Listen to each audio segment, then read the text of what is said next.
ఈ వీడియో చూసే వాళ్ళందరికీ నమస్కారం. జై హనుమాన్, జై ఆంజనేయ, జై శ్రీరామ్ అంటూ నినాదాలతో ఇక్కడ ఈ ఆంజనేయ స్వామి విగ్రహ ప్రతిష్ట 40 రోజుల క్రితం జరిగినది.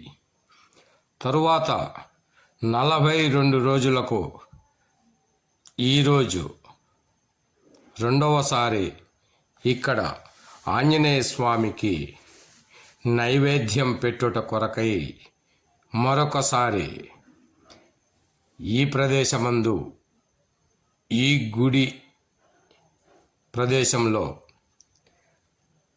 అన్నదాన కార్యక్రమం మొదలు పెట్టడం జరిగినది.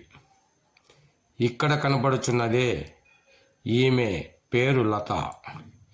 ఈమె వల్లనే ఇక్కడికి నేను రావడం జరిగినది. ఈమె మొక్కుబడి ఉన్నది కాబట్టి ఈరోజు కూడా వచ్చినాం. అవును, ఏ ఇంట్లో అయితే స్త్రీ గౌరవింపబడుతుందో ఆ ఇంటిలోని కుటుంబ సభ్యులందరూ కూడా చాలా సంతోషంగా ఉంటారని నా అనుభవపూర్వకంగా చెప్పుచున్నాను. ఇదే విషయము మన పూర్వీకులు కూడా చెప్పినారు. ఎక్కడైతే స్త్రీ గౌరవింపబడుతుందో అక్కడ లక్ష్మీదేవి కలకలలాడుతుంది అంటారు. ధనధాన్యాలు తులతూగుతాయి అంటారు. అదే నిజమయ్యింది నా విషయంలో కూడా. ఎప్పుడైతే మా శ్రీమతి గారి మాట విన్నానో ఆ రోజు నుంచి నేను మాల వేసుకోవడం జరిగినది. నేను మాల వేసుకున్నప్పుడే, నేను మాలలో ఉన్నప్పుడే ఇక్కడ ఈ ఆంజనేయ స్వామి ప్రతిష్ట చేయడం జరిగింది. ఈ ఆంజనేయ స్వామి ప్రతిష్ట కొరకు ఎన్నో కష్టాలను ఓర్చుకొని ఈ గుడి చుట్టుపక్కల శుభ్రం చేసి కంప చెట్లు, రాళ్ళు, రప్పలు, మట్టి, ఎగుడు దిగుడు పల్లాలు అన్నట్లుగా చుట్టూ శుభ్రం చేసి ఎంతో కష్టపడి ఆ రోజు అంటే 40 రోజుల క్రితం మేము అన్నదాన కార్యక్రమం చేసి ఉన్నాము. ఈ విషయం ఇంతకు మునుపు వీడియోలో మీ అందరికీ తెలియచేసినాము.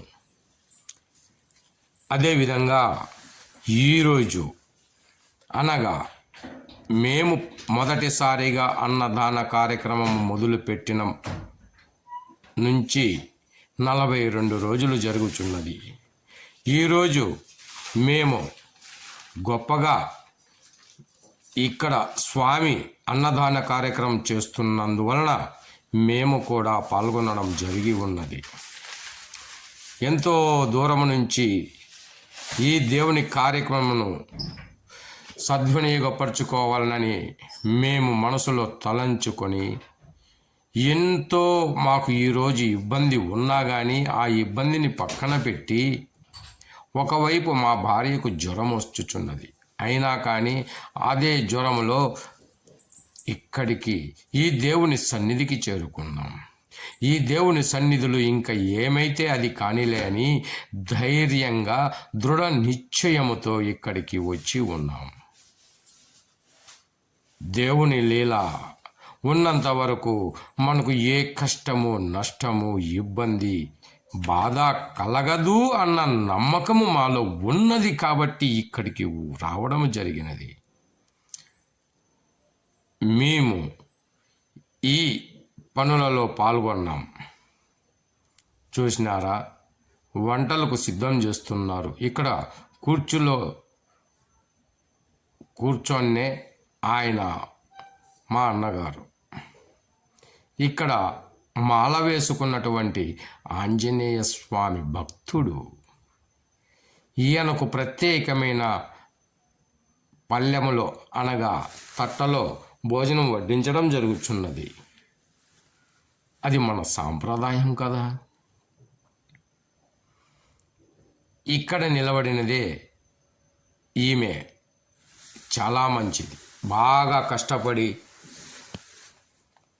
ఈ కష్టం మర్చిపోయేందుకు గాను కొద్దిసేపు స్వామివారికి తను చేస్తున్నటువంటి పనులు వివరాలు తెలియచేస్తున్నది. చూసినారా, ఇక్కడ భోజనాలు ఏర్పాటు చేసినందువలన ఇక్కడ భక్తులు భోంచేస్తున్నారు. ఈమె అందరికీ సరి సమానముగా భోజన వసతులు సమకూరున్నాయా లేదా అని అటు ఇటు చూస్తూ ఈమె సహాయం చేయడానికి సంసిద్ధమై ఉన్నది. ఈమె మా వదిన గారు, ఈమె మా కూతురు గారు.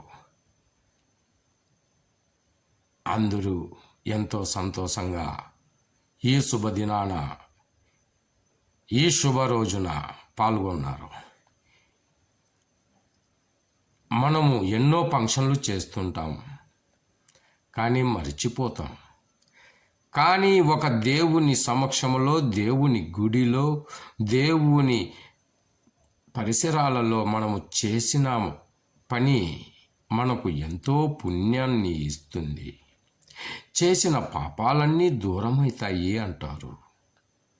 అందుకే నేను దేవునికి సంబంధించిన ఏ చిన్న కార్యక్రమము జరుగుచున్నా కానీ ఇక్కడికి రావాలని దృఢ నిశ్చయముతో నిశ్చయించుకున్నా. ఈయన మా అన్నగారు. అక్కడ కనపడుతున్నదే ఆయనదే ఆటో. ఈ ఆటోలో తీసుకొని వచ్చాడు సరుకులు, సామాగ్రి. ఈయన ఈరోజు కష్టపడిన విధానాన్ని అంతా స్వామికి తెలియచేస్తున్నాడు. ఈరోజు పడిన కష్టం చాలా కష్టము అని. ఈ అబ్బాయి పేరు పురుషోత్తం. విజయవాడ నుంచి వచ్చాడు ఈ ఫంక్షన్కి. నేను కూడా దేవుని సన్నిధిలో నాకు తోచిన విధంగా నేను పని చేయగలుగుతాను అని, నీ ఫంక్షన్లో నేను పాల్గొంటాను అని. ఇక్కడ తాగునీరు 2 డ్రమ్ములకు తీసుకొని రావడం జరిగినది.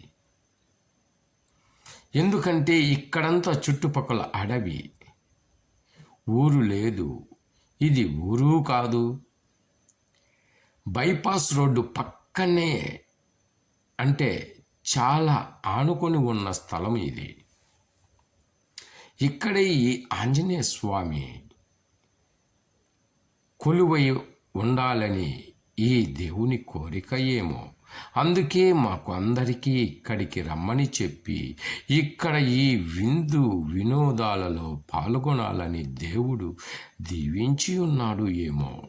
అవును, నడిచేది మాత్రమే కదా మనము, నడిపించేది ఆయనే. శ్రీకృష్ణులు వారు చెప్పినట్లుగా, అర్జునునికి ఉపదేశం ఇచ్చినట్లుగా ఆ విషయాలను మనము గుర్తు చేసుకుంటే చాలు. అవునండి, ఇది నిజమండి.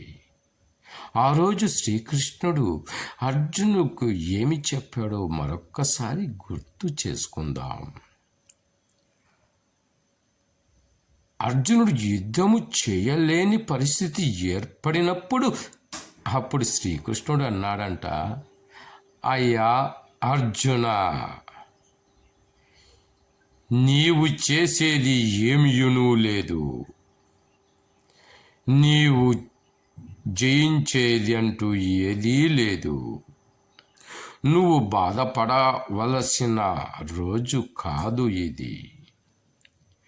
నువ్వు ఎవరినైనా యుద్ధములో చంపవలనన్నా, బ్రతికించాలన్నా అది నీ చేతిలో లేదు, శ్రీకృష్ణుడైన నా చేతిలో ఉన్నది అని ఆ దేవుడు ఆ రోజు అర్జునునికి బోధించినాడు.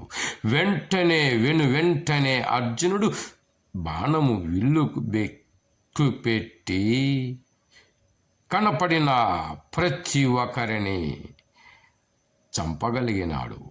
అంత ధైర్యం ఎలా వచ్చింది అర్జునునికి? శ్రీకృష్ణుడు అనే దేవుడు ధైర్యాన్ని, ఉన్న సత్యాన్ని తెలిపినందుకే కదా. అది గుర్తుకొస్తుంటుందండి నాకు ఎప్పుడు.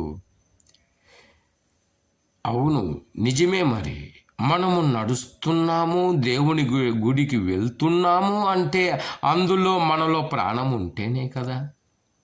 మనలో ప్రాణం ఉన్నప్పుడే కదా ఆ గుడి దగ్గర వరకు నడిచి వెళ్ళగలుగుతాం. ఆ గుడిలో ఉన్న విగ్రహ దేవుణ్ణి మొక్కగలుగుతాం. ఆ విగ్రహం చుట్టుపక్కల భోజన వసతి సమకూర్చినప్పుడు ఆ భోజనాన్ని స్వీకరించగలుగుతాం. అదే మనలో ప్రాణం అంటూ లేకున్నప్పుడు మనము ఏమీ చేయలేము కదా. అదేనండి దైవత్వం అంటే. చీమ లేనిది శివుని ఆజ్ఞ లేనిది చీమ కూడా కొట్టదు అంటారు. శివుని ఆజ్ఞ ఉంటేనే చీమ వచ్చి మనకు కొట్టగలుగుతుంది అంట. అవును, నిజమే కదా. ఆనాడు చెప్పిన శ్రీకృష్ణుడు బోధన కూడా ఇదే కదా. మేము నడవగలమంటే నడవాలి, మీరు కూర్చోవాలంటే కూర్చోవాలి, నిల్చోవాలంటే నిల్చోవాలి. అంతా శ్రీకృష్ణుని ఆజ్ఞానుసారమే ఈ జీవులు ప్రవర్తన ఉండాలి అన్నాడు. అందుకేనేమో మేము ఈరోజు ఎంతో కష్టపడి వీటికి రావడానికి కూడా కారణం, ఆరోగ్యం బాగాలేకున్నా కానీ సమయానికి కొద్దిగా డాక్టర్ దగ్గర చూపించుకున్న వెంటనే కొద్దిగా